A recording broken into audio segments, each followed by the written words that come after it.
La plénitude de la personne doit être manifestée corporativement dans l'Église des premiers-nés. Il est le premier-né. L'Église est celle des premiers-nés. Lui et nous sommes désignés comme un seul corps. Vous et moi ne serons jamais incorporés à la divinité.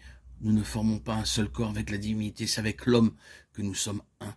Nous sommes incorporés à Christ, l'homme. Comme Paul, dans son épître aux Éphésiens, le dit, créant avec les deux un seul homme nouveau. Éphésiens 2,15. Nous avons dit que notre aspect est la plénitude de la personne de Christ, qui doit être manifestée corporativement. Ceci nous amène à la deuxième requête de la prière de l'apôtre. Quelles sont les richesses de la gloire de son héritage dans les saints? Éphésiens 1, 18, 19.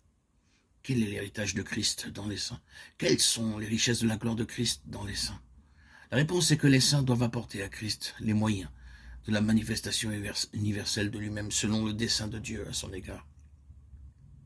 C'est une partie de l'arrangement décidé lors de ces conseils de la divinité qu'il sera la plénitude centrale. Mais que cette plénitude ne devait pas être manifestée, présentée de manière isolée. Il n'y aurait aucune finalité en cela, car il aurait pu l'accomplir dans la divinité, sans recourir à l'incarnation. Il aurait pu posséder la plénitude de cette manière. Et c'est ce que la lettre aux Philippiens dit. Il était égal avec Dieu, et il avait toute la plénitude. Mais il s'en est dépouillé, lui-même. Pourquoi? Afin que d'autres puissent être amenés dans la plénitude, qu'il puisse ne pas tout garder pour lui-même. C'est ce que Satan souhaite faire. Le Seigneur Jésus s'est dépouillé afin que d'autres y prennent part. L'apôtre dit qu'il est donc en vous cette pensée, Philippiens 2,5. Si certains d'entre vous sont enclins à revendiquer leur propre droit, à rester sur leur position, dans le but de garder les choses pour eux-mêmes, ils violent l'esprit même de Christ, qui a abandonné ses propres droits afin que d'autres puissent y accéder et en bénéficier. Ainsi, l'héritage de Christ consiste en ceci. Il a été fait héritier de toutes choses, mais il peut disposer de tout uniquement parce qu'il a des saints.